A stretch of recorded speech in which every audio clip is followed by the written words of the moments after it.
Maniwala po kayo, ma'am. Sila po ang unang naglabas ng patalim. Nadinig ko po. Nabalak nitong sugatan ang sarili niya at palabasin na ako ang umatake sa kanila. Pine-frame up nila ako. Baliw! Ba't ka naman sasaksakin ang sarili ko? Sinungaling ka, Sandoval. Mainit na talaga ang dugo mo kay Reyes, dati pa. Inabangan mo talaga siya. May mga kasamahan pa kami na magpapatunay dyan. Ikaw, nakita mo ang insidente, di ba? Ikaw ang unang rumuspandi doon. Opo, ma'am. Umiikot po kasi ako dun sa area noon narinig ko yung sigawan nila. Nakita ko po to si Sandoval, sinasaktan po si Reyes. Dumating po yung mga kasama niya, kaya po nagkagulo Ma'am, hindi po yan totoo. Hindi ko po magagawa yun. Ma'am, sinisikap ko po na magkaroon ng magandang record dito dahil gusto ko pong makalaya na.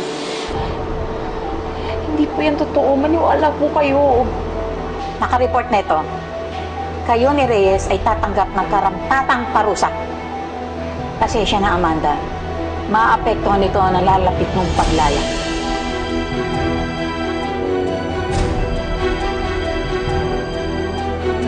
Pinrame up nila ako. Pati si Ma'am Odette, nag-iimbento ng kwento. Hindi ko alam kung anong galit nila sa akin at ginawa nila to. Pinaril mo ang kaibigan ko. Sumugod ka dito para manggulo. Gusto mo kaming saktan? Ano ba? Sige na! Hindi totoo yan! Hindi totoo yan! Tutob ako. May nag-utos sa kanila na gawin to. Sino? Yung hipag mo?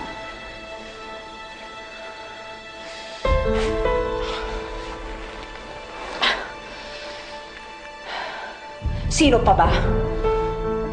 Siya lang naman ang may malalim na galit sa akin Ayaw niya akong makalaya.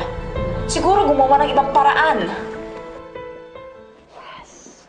Odette. Hi, Odette. Kamusta? Gumana po yung plano. Sinabi mismo ng warden na maapektuhan nito ang paglaya niya. Wow, ang galing. Ang galing ba talaga? Thank you.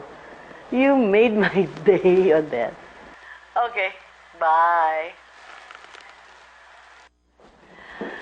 Kawawang Amanda. Kalayaan na. Naging bato pa. Talagang desperado silang hindi ka makalabas dito, no? Natatakot silang lumabas ka dito. At may kutob ako.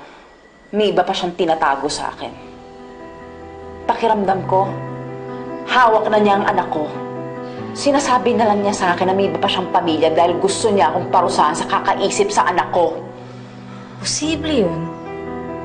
Pero, kailangan mo ng pruweba. Kailangan mong malaman. Joyce, kailangan ko ng tulong mo. Oo naman. Kahit ano. Ikaw yung madalas dalawin ng kamag-anak.